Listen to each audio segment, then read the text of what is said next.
Hello, welcome to another knowledge sharing episode of 30 Minutes with HR. I am your host, Rita Kusi.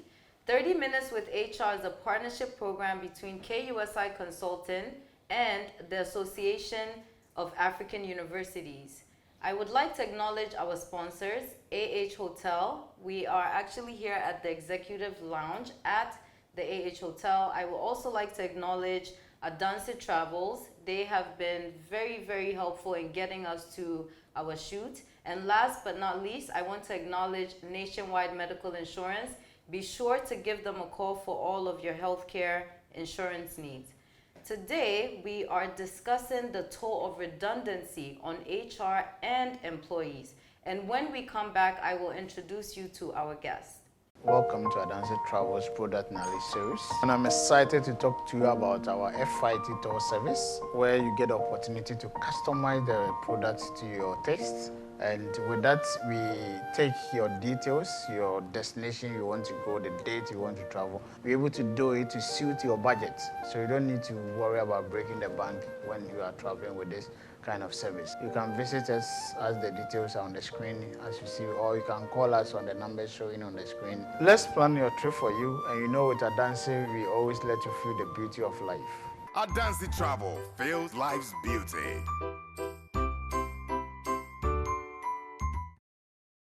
Hello, welcome back to 30 Minutes with HR, your premier human resource show for employers, employees, HR professionals, job seekers. Basically, anyone can watch this show and gain insights from it.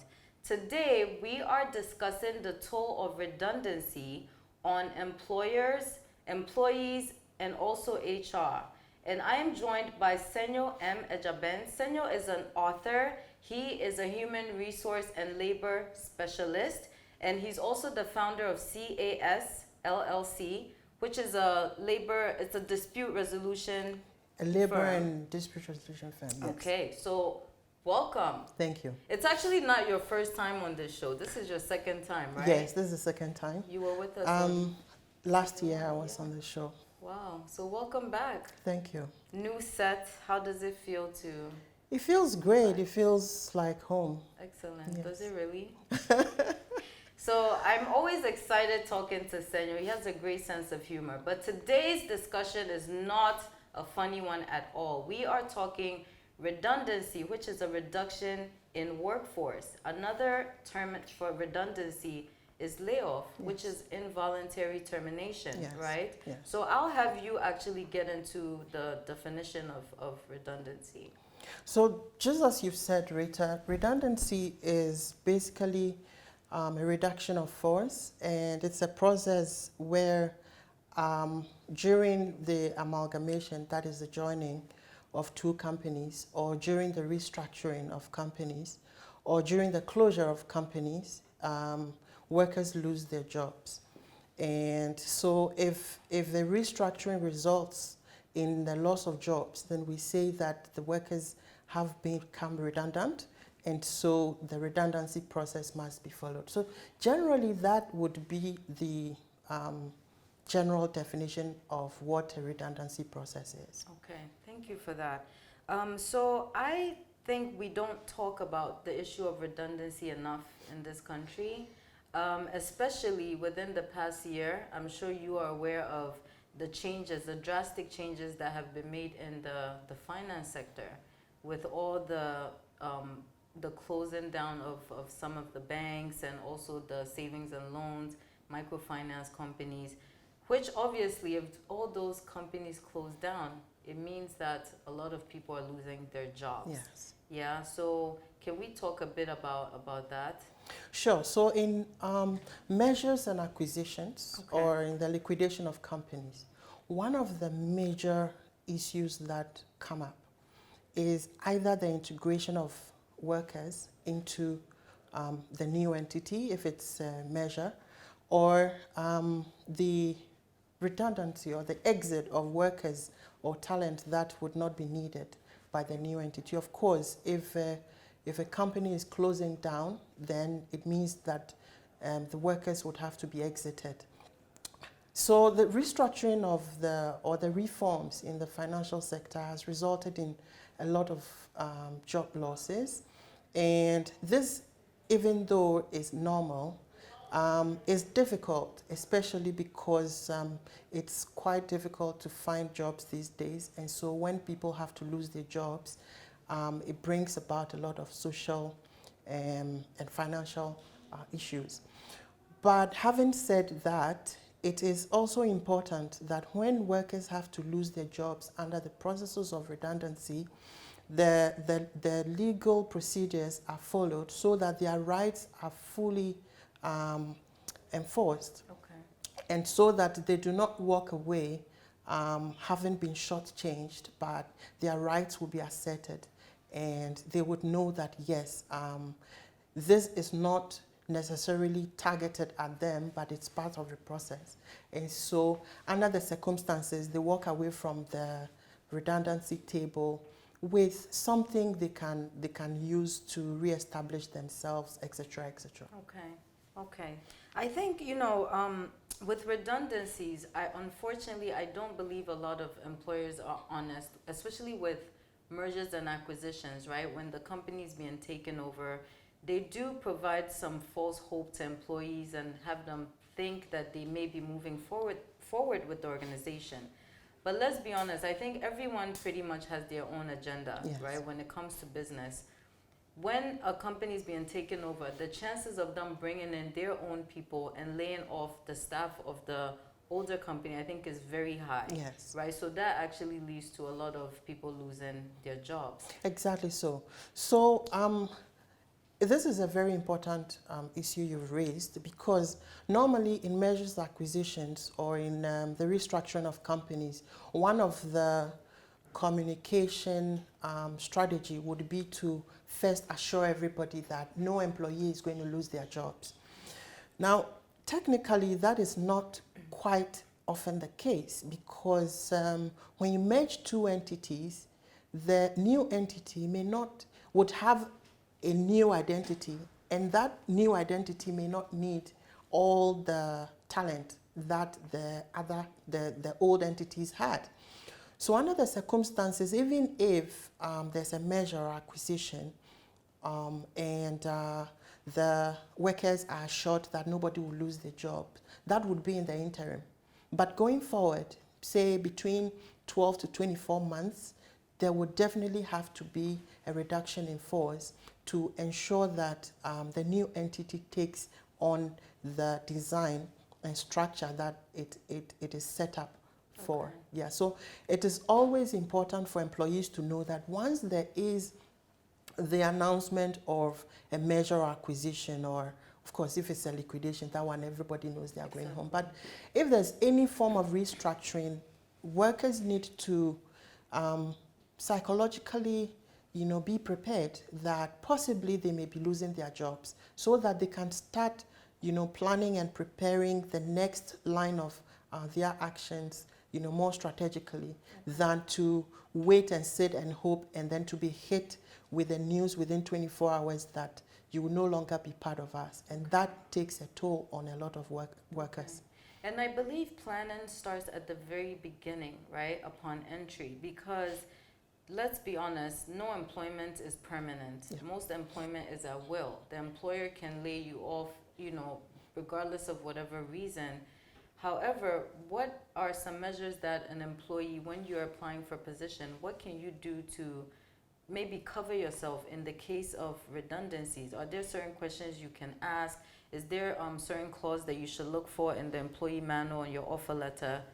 How do they protect themselves at the very early Good. stage? So let's walk through the redundancy process. And I always tell prospective employees and also the employed, those who are in employment, that once you walk into the door of an organization, you have to know that at some point you're going to walk out, even if it is upon retirement. And so the exit from an organization is something that every employee should look out for and also prepare for. So what happens during a redundancy, in accordance with the labor law, is that first of all, any employer who contemplates restructuring or amalgamation or even liquidating or insolvency, where workers are most likely to lose their jobs, would have to give to the chief labor officer 3 months notice in writing prior to the date of the effective date of the exercise. Wow. If there's a union, the law also says that the union should be given same notice. Okay. The law doesn't mention employees specifically, but on the ground, if there's no union, employees are supposed to be communicated with or information shared with employees. So the law allows that then if there's no union, employees as a group or the group of people who be affected or the entire workforce should be updated on the going-ons of the company, which probably may lead to the loss of jobs and redundancy. So there's a 3 months window, which is really important. Let me explain this a bit because Sure. it's important. Please do. Normally, a lot of practitioners think that the 3 months notice for redundancy is actually a termination notice. It's not. It's a consultative notice. It's a notice that says that in 3 months this might happen, so let's start talking. So the clauses, the termination clauses in a contract of employment still exist and still is enforceable under the circumstances of redundancy. That's the first one. Good. So beyond that, then within the consultative notice period, the employer is supposed to share information on possibly the number of positions and jobs that are going to be affected, the number of workers that are going to be affected in the various classes, from which departments. Information they also have to share is what led to the decision to lay off workers or to restructure, and what the impact would be on the various employees.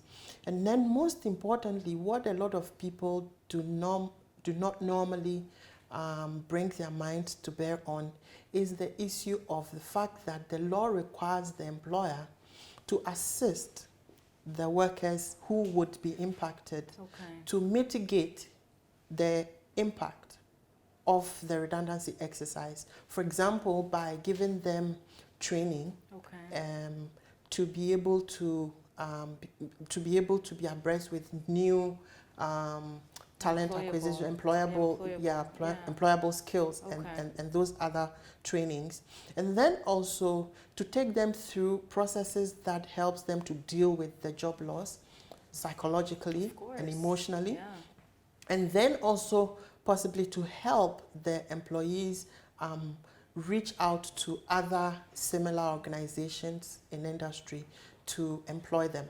So that where another organization may be looking for that kind of talent that is being lost, then the employer can reach out to those organizations to help the employees to get new jobs.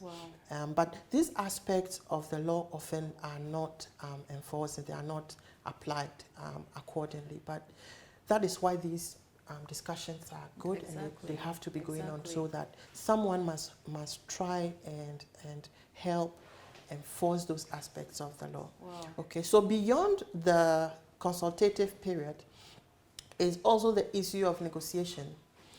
The law requires that the redundancy pay or severance pay is compensation that should be paid to the worker that loses the job during a redundancy exercise. And this severance pay is negotiable.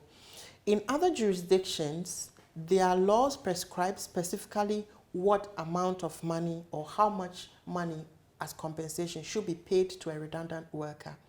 Our law does not do that. Our law leaves the door open for negotiation, and there's a reason for that. During redundancies, all organizations are not the same in terms of their financial capacity.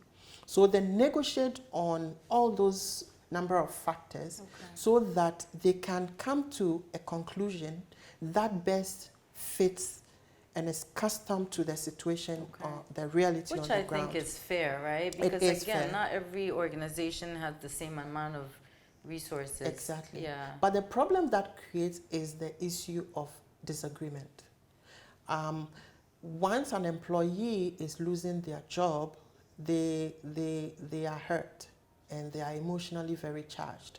So often they are not rational in terms of their emotional stability. So they tend to be difficult negotiators under those circumstances. The employer also would be battling with issues of finances, because if the finances of the company was good, everything was okay, then restructuring would not be necessary, or redundancy or insolvency or liquidation and all of Okay. those things would not be necessary. So then it becomes a tag. It's very tough. Yeah, Situation. and so the law says that negotiate. However, the window of opportunity is provided by the law, where it says where the parties are not able to agree, then they have to turn to the National Labour Commission to help them use ADR processes like mediation, arbitration, and also facilitation to help the parties to agree on a specific redundancy package. Okay. But not every employee that goes through a redundancy process Gets a package. is entitled to a Okay. package. I was going to ask you that. The law says that where an employee suffers diminution, that means that, for example, if there's a measure and the employee's pay and allowances and benefits are all the same, the employee does not suffer any losses Okay. in their old pay. Okay, so under those circumstances, they are not entitled to any compensation. It is only when they suffer a loss of the job, or if they're moving into another job within the restructuring process or another job position, Okay. and they lose any of the benefits, pay. then that is liable to an entitlement to the redundancy pay, which is the compensation for the loss of those benefits or the job. Okay. That was a lot of information you just shared. That was loaded, so thank you very much. I just want to bring it back to the negotiation process. I believe a lot in setting HR policies, right? Especially at the onset of any organization. I just did a workshop a couple of days ago on that.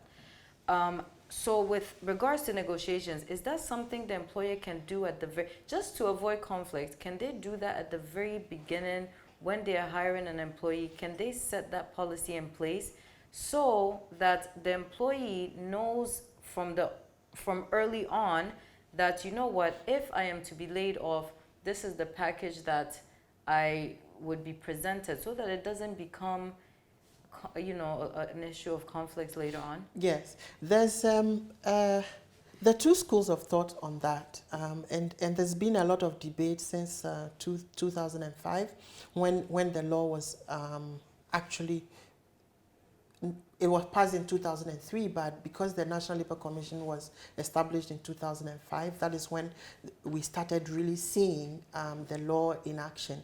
So a lot of debate has been around this. The first school of thought is that why don't you predetermine the rate, the rate of pay of the redundancy, so that by the time of redundancy, at least everybody knows what is going. And you avoid you would all have even prepared and planned and put the money aside just in case, exactly. right? Then the second school of thought is that, well, when the redundancy hits, because nobody can really predict the future, you may find it difficult to pay what you have predetermined. And then what happens? It creates more disputes. So it is just good that per the law, when the time comes, you negotiate.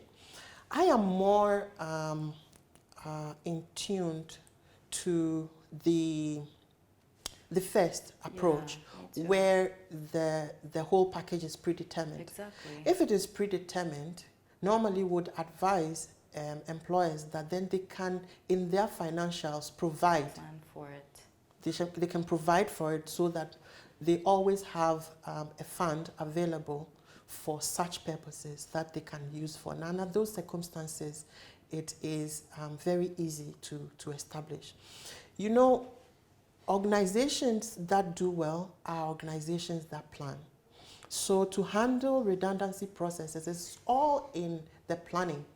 When we establish an organization, we know that when employees come, because times change and situations change and the environment changes in terms of business environment, redundancies are inevitable. They are basically a part of every life cycle of an organization. So it is important that organizational leaders plan for these redundancies so that when they occur, they can easily step up to it and then handle it more effectively. Okay. Thank you so much. We will be right back actually, and I obviously have more questions. You know, this is a topic that I feel needs to be discussed often, especially because of the times that we're in. So we'll be right back with more conversation about redundancy and the toll it has on HR, employers, and employees. So stay tuned.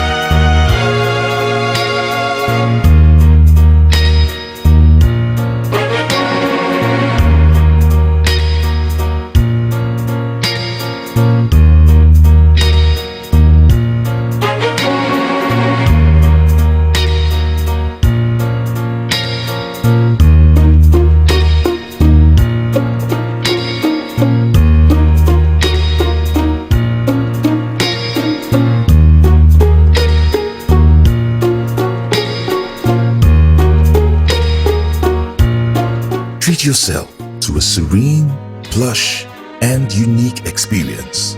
Check in at the AH Hotel, East Legon, where every stay is unique.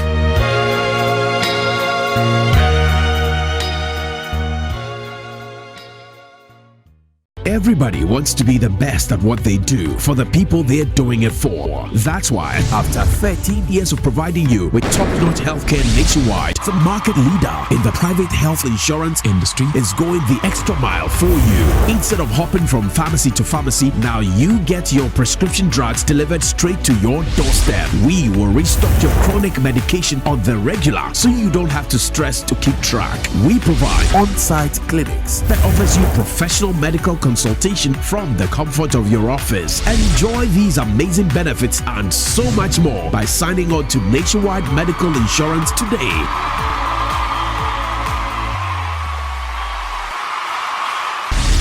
Call us on 0800 222 222 or email us at info@nationwidemh.com. Nationwide, we go the extra mile so you don't have to. Join the healthcare family. Welcome back to 30 Minutes with HR, your premier human resource show for employers, employees, job seekers, and everyone. I believe this is an insightful show for everyone to watch, actually. Again, thank you to our sponsors, AH Hotel. We are here live at the Executive Lounge. Thank you for Adjabeng Travels for transporting us. And also, thank you to Nationwide Medical Insurance. Be sure to give them a call for all of your healthcare medical needs, all right? We are back discussing the toll of redundancy on HR, employers, and employees, and I'm joined by Senyo M. Adjabeng. So Senyo, I mean, you were just sharing a lot of insights before we went on break. What I would like to know, and what I'm sure a lot of the people watching would like to know as well, is with the recent changes to the finance sector, with the redundancies that have occurred within the past year, is there something that you think HR could have done? Is there a role that HR could have played to make sure that this didn't occur?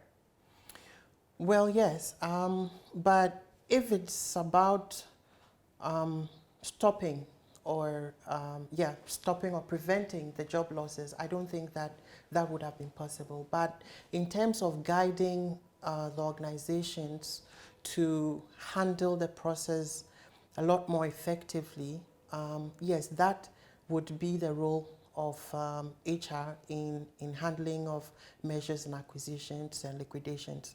The role of HR is key because when you merge two companies, you have to integrate not only the operational aspect of the business, but the people as well.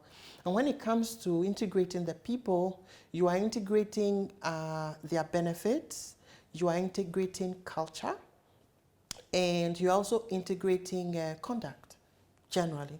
So under the circumstances, HRM should have a huge role to play in helping the organization to, one, communicate effectively, and also two, to comply with the dictates of law as required by legal processes or fair procedure.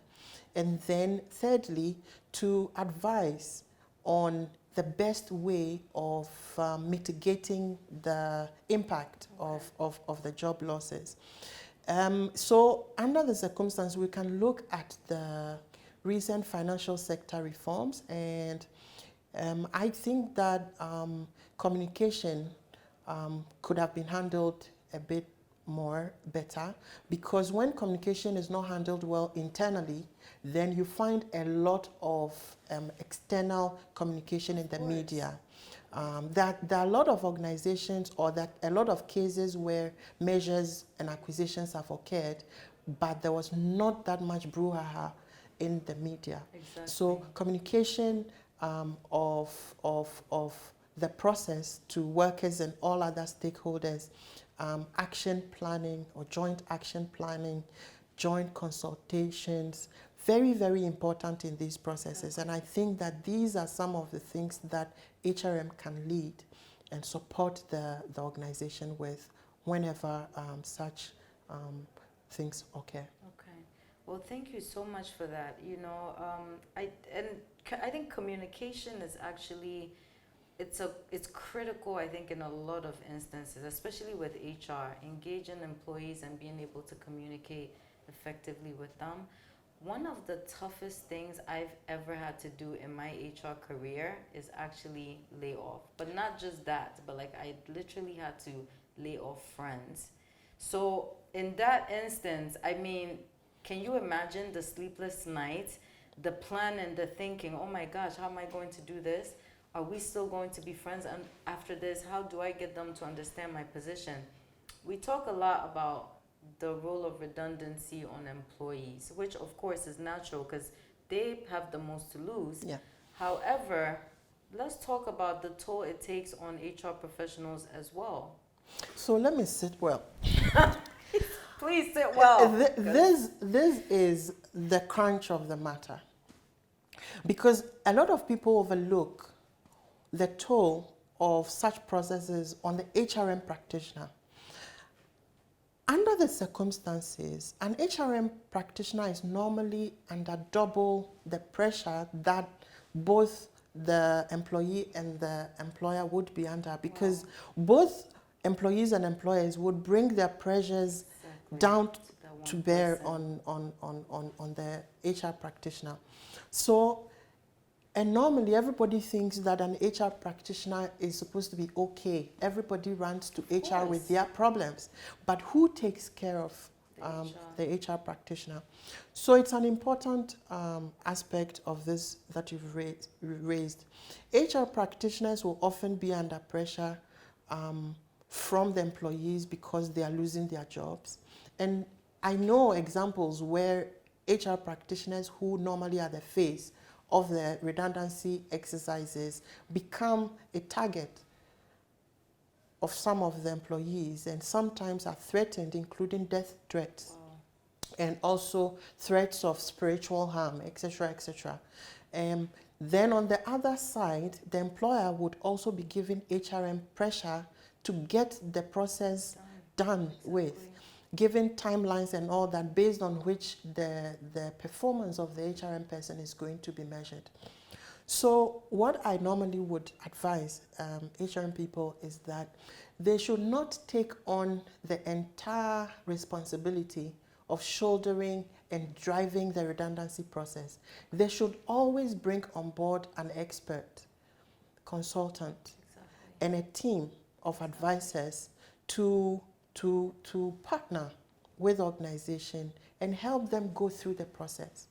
Under those circumstances, these consultants and experts would normally soak in some of the pressure for which would have been taken by the HRM person. So it is not only about maybe losing money or paying expert advice for, or paying experts or advisors for such processes, but it's also a strategy to make sure that after the process, everything goes on smoothly, the organization returns back to normal, and also is re-engineered to be able to perform as though nothing happened. Okay. But when this is not done, there are a lot of insecurities that become the residue of the process, and then that becomes an Achilles heel that may mitigate against the performance of the organization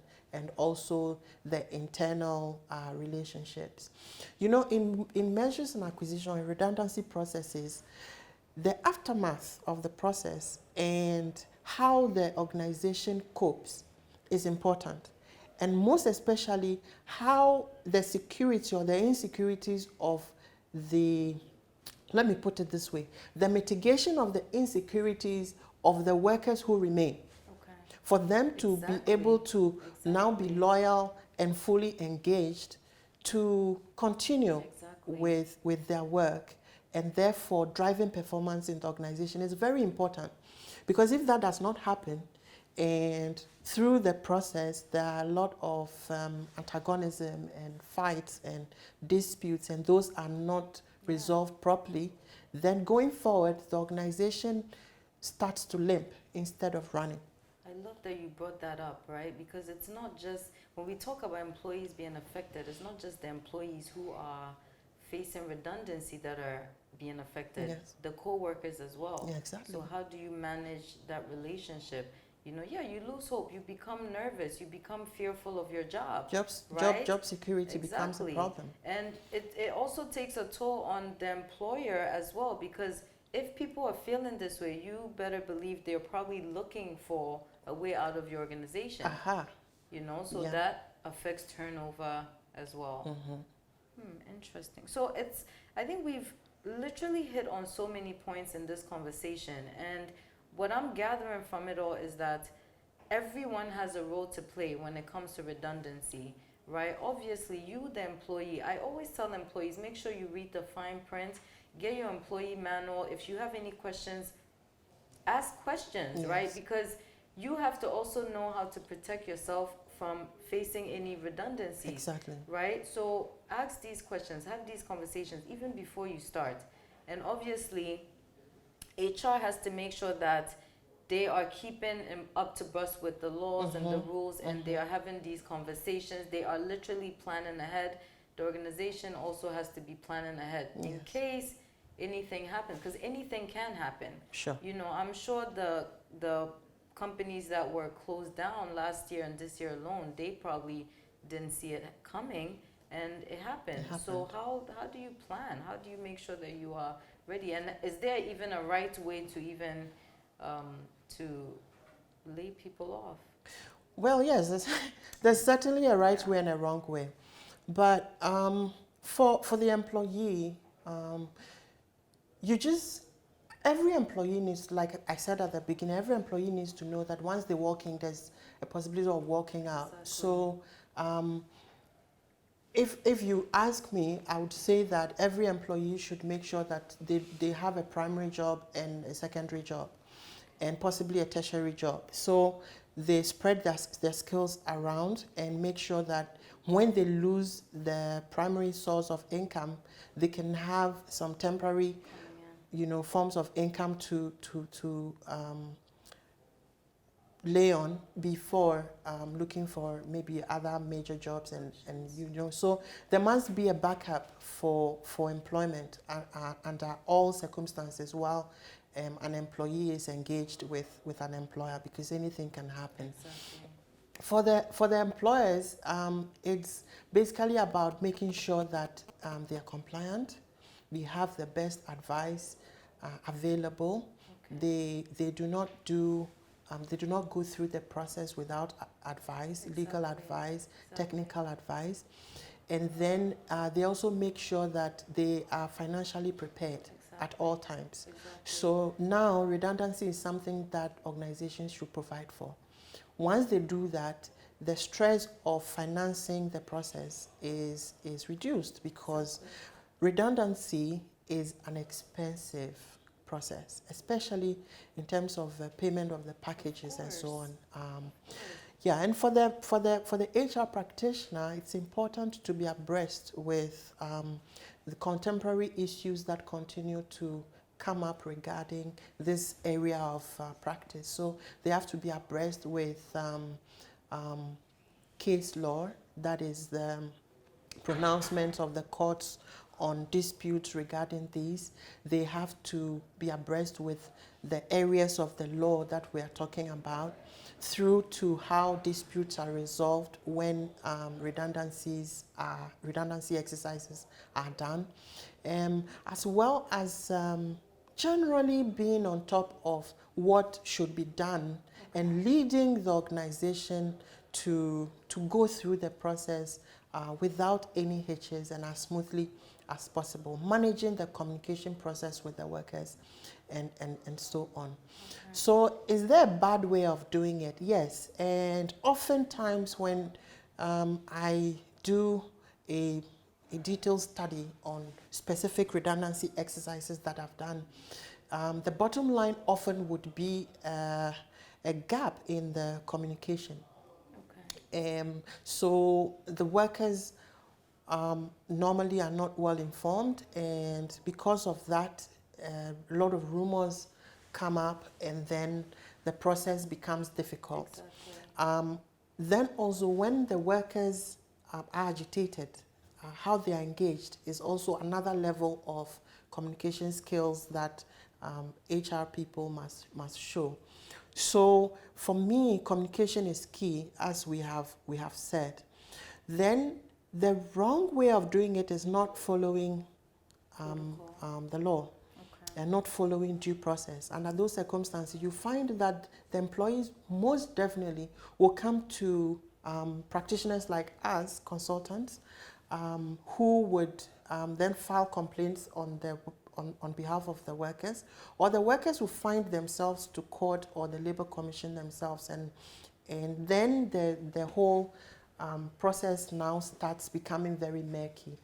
So there's definitely wrong ways of doing it, but the best is to make sure that we are compliant and we have the necessary advice. Excellent. And you mentioned something that also struck me, and that is establishing partnerships or relationships with other business entities. Yes. Because when you have to lay people off, but you must accommodate them and make sure that they find employment, yes. Who will you turn to? Yes. So I think businesses, rather than looking at those within our sector as competitors all the time, maybe we should look to them as, hey, partners, let's establish some, just in case, if things don't work out for my business and I have to close down or lay employees off, at least I can give, my, yes. my colleagues. And also another very, very helpful pool of stakeholders are suppliers of the business. Yes. So vendors. If you have very good suppliers, you can roll over one or two workers to these suppliers, so that at least you mitigate the numbers a bit. So that if maybe it's 1,000 people going home, if you can do about 50 or 60% of those kind of mitigation, that would be perfect. And I think especially for HR, it's very important, right? Mm-hmm. To establish relationships with other HR professionals. Exactly. They are the ones that do the hiring, yes. Right? So yes. This is definitely a message to HR. Be sure to establish partnerships with other HR professionals to help you, through that process. But this has been a very good conversation, and I just felt it was so needed. We needed to talk about this. We needed to have this discussion and provide this insight, not just for employees, but for employers and also for HR professionals. And policymakers. And policymakers as well, exactly. We need to, I think, start thinking, times have changed. Things are changing, so how do we keep up with our policies? But I do hope there's a change where maybe employers will have the option to put in place any redundancy clause or policies ahead of time before hiring the employees to kind of help them so that it doesn't become an issue. Because I think it becomes more of an issue at the end because everybody's so tense, there's so much pressure, and now you want to start negotiating redundancy pay. I don't think that's the best idea, but that's a different conversation. Yeah. So now, here's a bit of the fun part. I know you're usually Mr. Friendly. You are like, in our HR group, you're a superstar. You're a superstar in HR, Really? that, right? I didn't know that. Well, now you know. Now you know. And I would like to share with our viewers that Senyo has actually published a book. So can you tell us where we can get copies, and can you tell us a bit about what the book is about? So the book is titled Career Toolkit for Successful Job Hunting.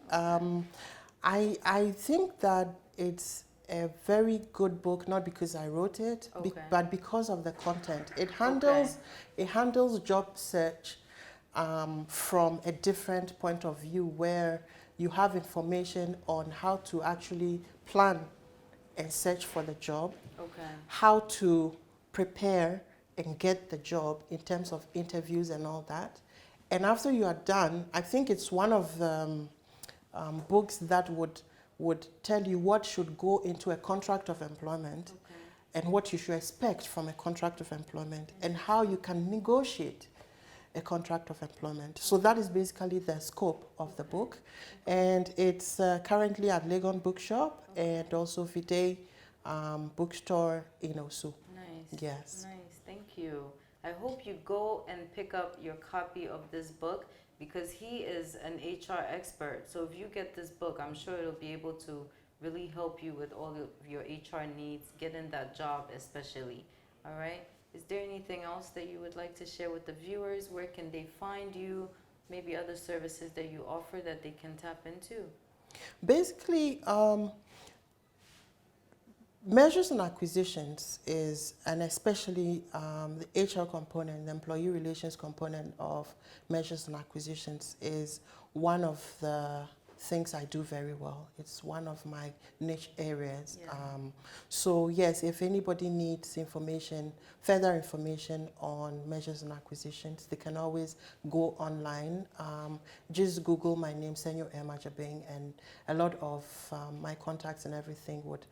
I'm very, very easy to find online, and so they can always contact me online, and I'll be available to offer them any advice and also guidance that they need. And you're also always very willing and just so helpful. I think in the HR space, you're just that go-to guy. I think we're even planning a session with you, Registering Services, where you're going to be teaching us. Yes, that's pro bono. I practice HRM with passion. I find that it's an area of our lives. We all work.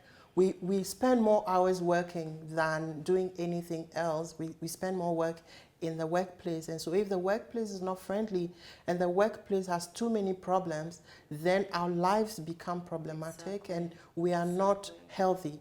And also we're not able to fully achieve our capabilities and our usefulness of our talents and gifts. So it's a passionate thing for me to be able to share knowledge and advice and build the capacity of people in this area of practice that seems to have a lot of problems in our part of the world. Exactly. Yes. Well, it definitely comes across that way. So thank you very much for accepting to even come on again a second time. So now the third time we have to have Senyo back, all right?